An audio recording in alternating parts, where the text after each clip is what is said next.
Val Toxic Free, welcome. Happy Sunday. I just want a little chat today about something, and it was a question asked to me a while ago, and I just meant to make a video about it for a while. Why do we binge watch? Why do we, when we find out, or there's a clue that sends us to YouTube, or there's something we type in, you know, why is my boyfriend nice one minute and horrible the next? Why is my husband abusive? And it leads us to the narcissist community. Then all of a sudden we just binge watch and binge watch.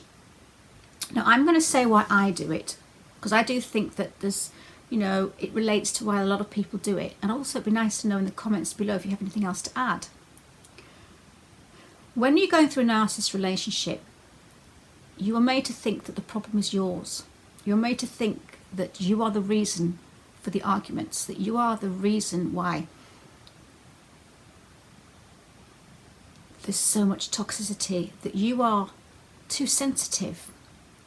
You are made out to be the one that's causing the trouble.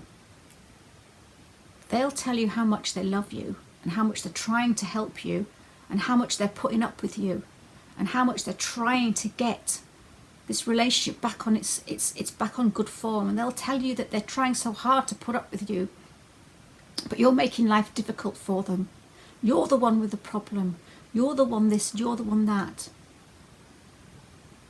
And you don't know whether you're coming or going. And then you do leave, if you've been discarded or you've left and you've gone no contact, then you are left with this emptiness, thinking, I must be the most unlovable person in the world. I must be horrible. I must be just worthless. But when you start seeing channels and videos on narcissism and everything, all the traits, you suddenly have this aha moment. Because not only have you loved somebody or lost somebody that you adored, that you couldn't understand why they'd left you in the end, what you'd done to them to make them hate you and make you leave you. How come they love you one minute and next minute you're just a pile of crap sitting on the floor crying, thinking my life's near enough over. What have I done? And people watching this will be able to relate to me and understand. It's the worst feeling in the world. You're just sitting there shaking your head and pulling your hair out and thinking, what have I done? Why is this happening? But when you start finding the videos, again, the aha moment, and you suddenly realise, maybe it's not me. And you need the validation, and you need to find out other people's stories. You need to share. And every time you watch a video and you see something else and you see something else, and you want to find out every single bit of information that is out there, because as soon as you realise that, oh my God, I'm with a broken person. And I think the only time that you can really start to heal is when you've educated yourself enough and you understand what they've done to you, and you understand the fact that it wasn't your fault and it wasn't because you were too sensitive. Nothing wrong with being sensitive. It's not because you're unlovable. You are lovable, and that is why you were targeted. It's nothing to do with you just being a horrid person. The words that came out of his mouth that said that you were a horrid person were just words. You are not the horrid person. So when you come to the realization of what's been happening, you're just out of the fog, the light, the beam, the sun's right shining back down on you, and you think, oh my God, I can't believe that I've spent all this time wasting my time on somebody who was pretending to love me. And that's basically why I just binge watched and binge watched. Because the more you learn, the more you realise things, the more you learn about yourself. It's a learning thing about yourself. It's not just a case of learning about who they are and what they've done to you. You learn so much about who you are. And the more you learn, the more power and the more strength that you get back. And that's what I've sort of learned. And most of the time as well, a lot of people who go through narc abuse, they want to do their own channels because they have this urge to help other people. Now remember, the narcissist has chosen you because of your traits, because the fact that you are a generous person, you're a caring person, you're a fixer, you know, you are sensitive and you are loving, and that's what they saw in you. But that's what they also destroy. They take everything away from you that you think you are, the opposite to who you are. You go in the relationship being loved and adored and worshipped, and you finally think, oh my God, someone sees the real me. And then when they turn around and discard you because you're disgusting, you're unlovable, you're hateful, you argue all the time, you're too sensitive, you're horrible, you're doing this, you're doing that, then suddenly you see yourself in a completely different light and you think, the person that I thought I was for the past 30, 40, 50 years is not that person. I've been wrong my whole life. I always thought I was a good person. I always thought I was a nice person. And what they do is they just screw with your head. They screw with the image that you have of yourself. And by watching videos and binge watching, you then suddenly find out who you are. And then you finally realize that what they were doing to you was because of them. They were telling you you were horrid, not because you were horrid, it's because they wanted you to be horrid. They wanted you to be all the things. They create a profile of who you are and then they turn you into that person. So the more you binge watch and the more you stay in this community, the more you will learn. Now there's one or two things I just want to touch upon as well whilst we're on this subject. In this community, we know that there's narcs, we know there's trolls, there's toxic people, there's psychopaths, there's you name it. They are like vultures. And they come here to find their prey. I want you to start looking at what people say to you, because a lot of the time you get comments, you get replies, you get people talking to you, you might make friends in a support group, things like that. You will be introduced to so many more people in this community.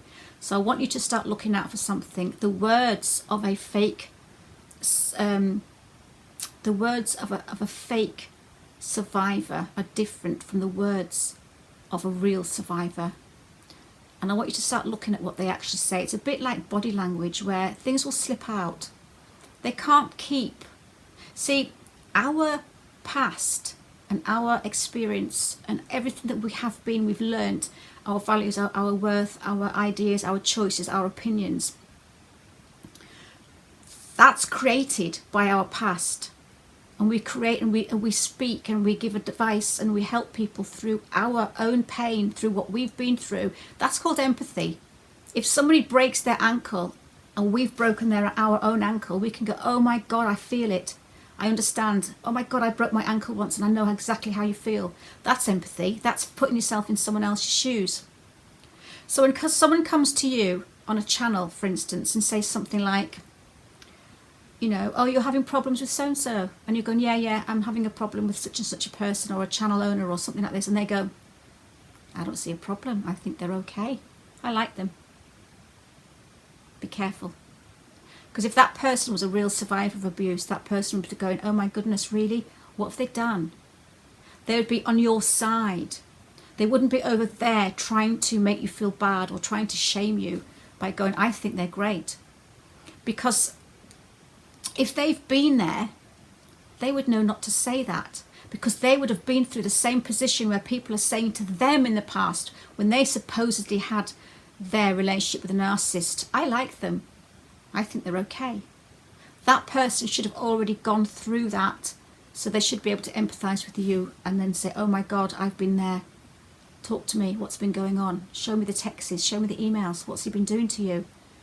And then you'll have somebody on your side. If you find there's somebody going against you, trying to shame you, trying to make you feel bad for saying something about somebody, they should have learnt by now that the 101, the main thing in narc abuse education, is the wolf in sheep's clothing.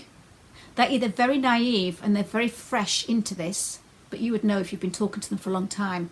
They would have known about the wolf in sheep's clothing. They would know that narcissists are covert and fake people, and they will put on an image of somebody else. So if that person or friend or somebody in a support group says to you, I think he's okay, I don't know what's your problem, stay clear. Because they're not going to be helpful to you. Also, another thing that I've heard,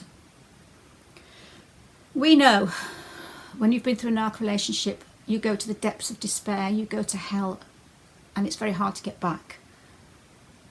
They say going to hell and back, but with a narc relationship you go to hell, and it's a very, very long struggle to get back. And a lot of people, as we know, commit suicide. A lot of people can't take it.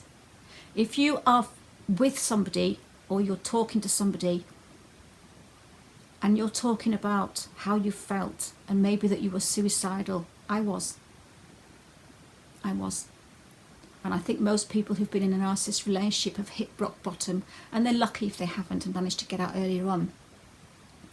But if you feel that somebody's saying something to you like, suicide's a selfish way out, people that take their lives, people who commit suicide are selfish, again, please steer clear of that person. Because if you've ever been to hell and got back, hell being that ledge where you go forward into the depth of darkness, or you turn around and walk back and fight. Now luckily a lot of us watching this have turned around and turned back and fought. There's a lot of people that stepped off into that darkness and not come back. It's not selfishness. If you've been in a narcissist relationship, you know what hell is. So when someone says to you, suicide is selfish, they've never ever walked in your shoes, and they've never ever been to the depths of despair in a toxic, abusive relationship. Stay clear. They have never been there. They have no empathy. They have never walked in our shoes. And we need to only stick with people who have walked in our shoes. Because if they're pretending to walk in our shoes, the only thing that leaves is then they're a narcissist or a toxic person. So please, I might look into this a little bit longer and make another video about this, about it's like an accent. I can pretend to put on an Australian accent for 15 minutes, but I will slip up and I will get back into my accent. It will come out naturally, because that's my past, that's who I've been brought up, that's my default setting, is who I am, is how I speak. So to fake yourself for a long, long time, you will slip up. So these people that go around commenting, these friends that go around saying certain things to you, and you think to yourself, that's a weird thing to say. If you'd been in my position, you wouldn't be saying that. So from now on, guys, this may be a very, very small detail, but it might save you actually getting involved with somebody who is toxic. Listen to where their words come from. Listen to what they say and who they are, and their experience is how they speak. Because what people say and their choices and their opinions is based on what they've been through in the past. You get somebody coming up to you and saying, oh, for God's sake, just get over it. And they are pretending, or they are saying that they're a survivor of abuse. They're not a survivor of abuse. So we need to listen to the words of people, read the words of comments and replies, and start looking in the grey areas, reading between the lines. Don't take everything as face value.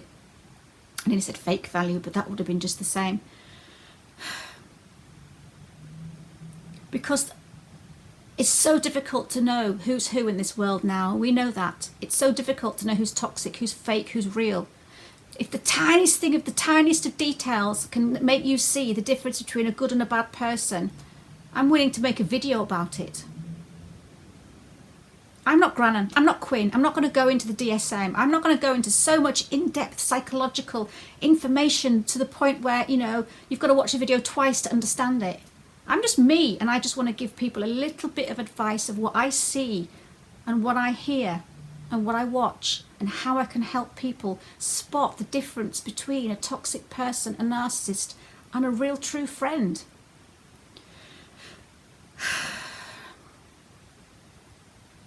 So binge watching, learn, educate yourself, but whilst you're binge watching, beware of those people that just stalk the channels and stalk the comments and write things to bait you, and write things that you think, hang on a minute, you're not a survivor of abuse. You would not be saying that if you were.